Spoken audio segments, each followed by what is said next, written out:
पिछले 8 सालों में इंडिया 10th लार्जेस्ट इकोनॉमी से 5th लार्जेस्ट इकोनॉमी बन चुका है और 2029 तक इंडिया की इकोनॉमी $5 ट्रिलियन की बनने की भी संभावना है। और बहुत जल्द इंडिया दुनिया की टॉप 3 लार्जेस्ट इकोनॉमी में भी शामिल होने जा रहा है। हम सबसे बड़ी इकोनॉमी बनने का सपना तो देखते हैं, पर कैपिटा इनकम में दूसरे देशों के सामने कहीं नहीं टिक पाते। इंडिया की पर कैपिटा इनकम $2600 है, जबकि चाइना की पर कैपिटा इनकम हमसे 6 गुना ज़्यादा यानी कि $13,000 के आसपास है। क्या भारत में इतनी क्षमता है कि वह विश्व की सबसे बड़ी इकोनॉमी जैसे अमेरिका, चाइना, जापान से मुकाबला कर सके और उनके बीच अपनी जगह बना सके? या हम ये कहें कि इंडिया ऑलरेडी अपनी जगह बना चुका है? हेलो दोस्तों, टैलेंट मार्क एकेडमी के इस न्यू वीडियो में आपका स्वागत है। आज के इस वीडियो में हम जानेंगे कि कैसे भारत अर्थव्यवस्था के मामले में जापान और जर्मनी जैसी डेवलप्ड कंट्रीज को पीछे छोड़ने वाला है और कैसे दुनिया की तीसरी सबसे बड़ी इकोनॉमी बनने का सपना पूरा करने वाला है। तो दोस्तों, सबसे पहले हम विश्व की जीडीपी पर एक नज़र डाल लेते हैं। वर्तमान में भारत की जीडीपी $3,750 बिलियन की है, जो कि विश्व में 5वीं सबसे बड़ी जीडीपी है। इस लिस्ट में $26,800 बिलियन की जीडीपी के साथ अमेरिका पहले नंबर पर, $19,000 बिलियन की जीडीपी के साथ चाइना दूसरे नंबर पर, $4,400 बिलियन के साथ जापान तीसरे नंबर पर और जर्मनी जो कि $4,300 बिलियन की जीडीपी है 4th पोजीशन पर है। जापान और जर्मनी को पीछे छोड़ने के बाद इंडिया विश्व की 3rd लार्जेस्ट इकोनॉमी बन जाएगा। इंडिया ने पिछले 7-8 सालों में 10th पोजीशन से 5th पोजीशन तक की छलांग लगाई है। इस ग्रोथ रेट के अनुसार इंडिया 3rd लार्जेस्ट इकोनॉमी 2027 तक और $5 ट्रिलियन की इकोनॉमी इस डिकेड में ही बन सकता है। क्या आप जानते हैं 2014 में भारत विश्व की 10th लार्जेस्ट इकोनॉमी था। उस समय हमारी जीडीपी की वैल्यू $2,000 बिलियन की थी, जो बढ़कर 2019 में $2,800 बिलियन की हो गई और 2022 में यह बढ़कर $3,750 बिलियन होने की संभावना है। 2014 के बाद इकोनॉमिक पॉलिसीज में जो बड़े बदलाव हुए, उन्हीं का यह नतीजा है कि आज हम विश्व की 5th लार्जेस्ट इकोनॉमी बन पाए हैं। कोविड पेंडेमिक की वजह से ग्रोथ स्लो जरूर हुई थी, पर फिर से हमारी इकोनॉमी ट्रैक पर आ चुकी है। IMF यानी कि इंटरनेशनल मॉनेटरी फर्म के अनुसार ईयर 2026-27 तक इंडिया का $5 ट्रिलियन की इकोनॉमी बनने का सपना पूरा हो सकता है। तो आगे हम जानेंगे कि ऐसे कौन से सेक्टर्स हैं जिनमें हमें बूम देखने को मिला, जिससे इतना बड़ा चेंज हमें इकोनॉमिक ग्रोथ में देखने को मिला है, जिससे हमने 2014 से 2022 के बीच 5 रैंकिंग की छलांग लगाई और यूके, फ्रांस, इटली, कनाडा और ब्राज़ील जैसे देशों को पीछे छोड़ दिया। उससे पहले हम कुछ इम्पोर्टेंट डाटा पर भी नज़र डाल लेते हैं, जिससे हमें इकोनॉमी की ग्रोथ की स्थिति जानने में आसानी होगी। SBI की इकोनॉमिक रिसर्च डिपार्टमेंट की रिपोर्ट के अनुसार भारत की जीडीपी ग्रोथ रेट 2023 में 6.7 से 7.7 रहने का अनुमान था।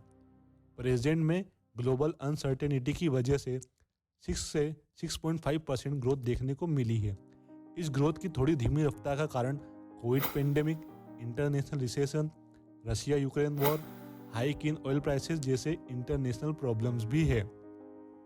स्टेट बैंक ऑफ इंडिया की रिपोर्ट के अनुसार फाइनेंशियल ईयर 2023 में इकोनॉमी की ग्रोथ रेट 7% को भी सरपास कर देगी।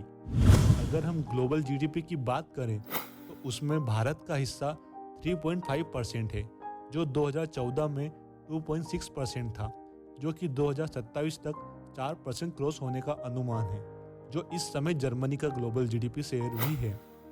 इस रिपोर्ट में यह भी मेंशन किया गया है कि चाइना के स्लो डाउन का फायदा इंडियन इकोनॉमी को मिलेगा, जो कि हमें अभी से देखने को भी मिल रहा है। जैसे कि ग्लोबल टेक एप्पल ने अपने प्रोडक्शन यूनिट को चाइना से इंडिया शिफ्ट किया है। सेक्टर वाइज जीडीपी की बात करें तो हम मेनली 3 सेक्टर में जीडीपी को डिवाइड कर सकते हैं: agriculture, industry and service sector. Statistics के अनुसार 2021 में जीडीपी में सर्विस सेक्टर का कंट्रीब्यूशन 50% से भी ज़्यादा का था। इसमें इंडस्ट्री सेक्टर का कंट्रीब्यूशन 25.92% और एग्रीकल्चर सेक्टर का कंट्रीब्यूशन 20.19% था। भारत में वर्किंग पॉपुलेशन दुनिया में सबसे ज़्यादा है। भारत में 15 से 64 वर्ष के लोगों की पॉपुलेशन, जिसे वर्किंग पॉपुलेशन भी कहा जाता है, वो टोटल पॉपुलेशन का 68% है। मैन पावर और वर्किंग पॉपुलेशन ज़्यादा होने से भारत के पास मैन्युफैक्चरिंग हब बनने का भी सुनहरा मौका है। मेक इन इंडिया जैसे इनिशिएटिव की वजह से मल्टीनेशनल कंपनीज इंडिया की ओर रुख कर रही हैं। करेंटली इंडिया का मैन्युफैक्चरिंग सेक्टर जीडीपी में 15 से 17% का कंट्रीब्यूशन देता है, जिसे 25% तक बढ़ाने का टारगेट है। इंडिया की यह ग्रोथ तब है जब हमारे देश में इंडस्ट्रियलाइजेशन अपनी पीक पर भी नहीं है। उसके अलावा फॉरेन डायरेक्ट इन्वेस्टमेंट यानी कि एफडीआई में भी काफ़ी ग्रोथ हुई है। 2013-14 में एफडीआई का इनफ्लो $36 बिलियन का था, जो कि 2021-22 में बढ़कर $83 बिलियन का हो गया है। आने वाले सालों में इसमें और भी ग्रोथ हमें देखने को मिलेगी। गवर्नमेंट रिफॉर्म की वजह से इंडिया के फॉरेन डायरेक्ट इन्वेस्टमेंट में बूम देखने को मिला। द वर्ल्ड बैंक रैंकिंग 2020 के अनुसार ईज ऑफ डूइंग बिजनेस में इंडिया ने 2014 में 142वीं पोजीशन से 2019 में 63वीं रैंक को हासिल करने में अपने आप को काफ़ी इम्प्रूव किया है। फॉरेन ट्रेड की बात की जाए तो $453 बिलियन के एक्सपोर्ट और $723 बिलियन के इंपोर्ट के साथ इंडिया का इंटरनेशनल ट्रेड $1.17 ट्रिलियन तक पहुंच गया है। पिछले 10 वर्षों में इंटरनेशनल ट्रेड लगभग दोगुना हो गया है। इंफ्रास्ट्रक्चर की बात करें तो नेशनल हाईवे 2014 की तुलना में 50,000 किलोमीटर ज़्यादा बन चुके हैं। साथ ही 4,000 किलोमीटर रेलवे ट्रैक को पर ईयर इलेक्ट्रीफाइड किया गया है। एयरपोर्ट एंड सी पोर्ट की संख्या और क्षमता भी दोगुनी हो गई है। पीएम गति शक्ति जैसी पॉलिसीज़ की वजह से इंफ्रास्ट्रक्चर में काफ़ी चेंज देखने को मिला है। तो टाइम्स ऑफ इंडिया के आर्टिकल के अनुसार पिछले 9 सालों में 50,000 किलोमीटर हाईवे का निर्माण हुआ है। 2014-15 तक लगभग 97,000 किलोमीटर नेशनल हाईवे थे, जो कि मार्च 2023 में बढ़कर 1,45,000 किलोमीटर तक पहुंच गए हैं। साथ ही नेशनल हाईवे को प्रधानमंत्री ग्राम सड़क योजना के साथ जोड़ा गया है, जिससे एग्रीकल्चर एक्टिविटी को काफ़ी बूस्ट मिला और रूरल और अर्बन मार्केट की कनेक्टिविटी भी बढ़ गई है। इंफ्रास्ट्रक्चर में हुए इस बड़े इन्वेस्टमेंट और बदलाव से गुड्स और रॉ मटेरियल की पहुंच हर एरिया और बिजनेस तक हो गई है। 2014-15 में 1545 kilometre per year railway track बनाया गया था। वहीं 2022 तक 2,900 किलोमीटर पर ईयर यानी कि लगभग पहले की तुलना में दोगुना रेलवे ट्रैक बनाया गया है। साथ ही 2014 से 2023 तक 37,000 किलोमीटर रेलवे ट्रैक यानी कि 4,000 kilometre per year railway track को इलेक्ट्रीफाइड किया गया है। बेटर कनेक्टिविटी की वजह से इंडिया की टूरिज्म इंडस्ट्री को भी काफ़ी फ़ायदा हुआ। इंडिया को सर्विस बेस्ड इकोनॉमी भी कहा जाता है। India fastest growing service sector है, जो जीडीपी में 50% से भी ज़्यादा का कंट्रीब्यूशन करता है, जो कि फाइनेंशियल ईयर 2021-22 के फर्स्ट हाफ में 10.8% की ग्रोथ से ग्रो हुआ है। एक तरफ विश्व के दूसरे देश एग्रीकल्चर से इंडस्ट्रीज में शिफ्ट हो रहे हैं, वहीं इंडिया एग्रीकल्चर से सर्विस सेक्टर पर शिफ्ट हो रहा है। इन सर्विस सेक्टर में बहुत बड़ा योगदान IT sector, tourism, health care, transport और फाइनेंस जैसे सेक्टर्स का भी है। World travel and tourism council की रिपोर्ट के अनुसार 2023 के एंड में टूरिज्म और ट्रेवल सेक्टर का जीडीपी में कंट्रीब्यूशन $200 बिलियन के होने की संभावना है। 2028 तक टूरिज्म इंडस्ट्री का जीडीपी में कंट्रीब्यूशन लगभग $512 बिलियन होने की उम्मीद है। India currently one of the fastest growing fintech market है। 2023 में फिनटेक का रेवेन्यू $200 बिलियन होने की उम्मीद है और 2030 तक AUM यानी कि असेट अंडर मैनेजमेंट $1 ट्रिलियन होने की उम्मीद है। साथ ही इंडिया में फिनटेक एडॉप्शन रेट 87% है, जो कि वर्ल्ड एवरेज 64% से काफ़ी ज़्यादा है। इस समय इंडिया के पब्लिक सेक्टर बैंक भी काफ़ी अच्छी पोजीशन में है। 2015-16 से 2019-20 तक जो पब्लिक सेक्टर बैंक 2,07,000 करोड़ के लॉस में थे, वो 2022-23 में 1 लाख करोड़ के प्रॉफिट में आ गए हैं, जिनमें लास्ट फाइनेंशियल ईयर 2021-22 में 57% की ग्रोथ देखने को मिली है। किसी भी देश की इकोनॉमी के लिए बैंक्स बैकबोन होते हैं। इंडिया वर्ल्ड की third largest energy consuming country है। इंडिया रिन्यूएबल एनर्जी की रैंकिंग में ग्लोबली 4th पोजीशन पर है। पिछले 8-9 सालों में इंडिया की नॉन फॉसिल फ्यूल की कैपेसिटी 396% से बढ़ गई है। साथ ही इंस्टॉल सोलर एनर्जी की कैपेसिटी भी 24 गुना हो गई है। 2014 के मुकाबले रिन्यूएबल एनर्जी की कैपेसिटी 128% से बढ़ गई है। कुछ ऐसे चैलेंजेस भी हैं जिन पर ध्यान देना ज़रूरी है। भले ही इंडिया ने जीडीपी के मामले में विश्व की बड़ी इकोनॉमीज को पीछे छोड़ दिया हो, और वर्ल्ड बैंक डाटा के अनुसार भारत की पर कैपिटा इनकम 2022 में $2,600 थी, जबकि यूके की पर कैपिटा इनकम $43,000 थी। चाइना की पर कैपिटा इनकम हमसे 6 गुना ज़्यादा यानी कि $13,700 थी। इतनी बड़ी इकोनॉमी होने के बावजूद भी इंडिया पर कैपिटा इनकम में टॉप 10 इकोनॉमी में सबसे पीछे है। इसका सबसे बड़ा कारण हमारे देश की ओवर पॉपुलेशन भी है।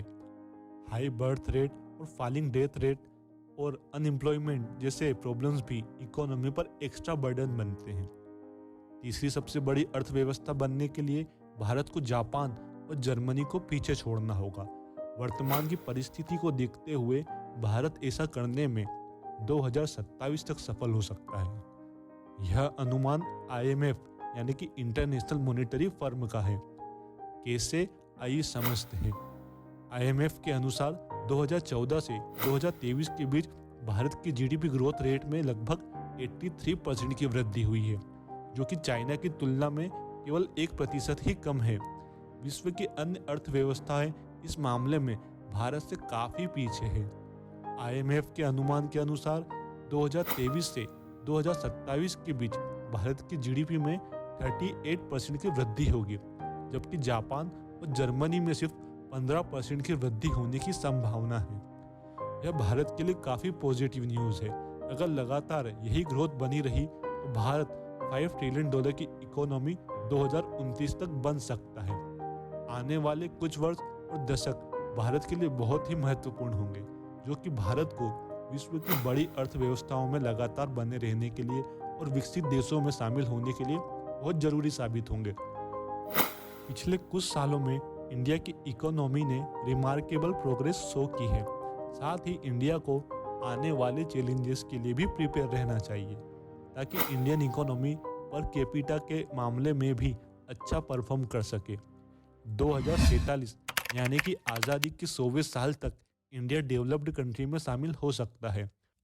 अगले 25 सालों तक इंडिया 7.6% की एनुअल ग्रोथ रेट से ग्रो करे तो डेवलप्ड कंट्री में शामिल होने जितनी पर कैपिटा इनकम की मार्क को अचीव कर सकता है।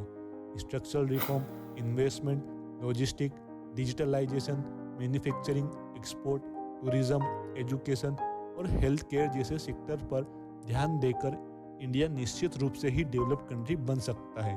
तो दोस्तों, आपको क्या लगता है, इकोनॉमी के मामले में इंडिया लगातार इस स्पीड से ग्रो करेगा या ये ग्रोथ बस टेम्पररी रहेगी?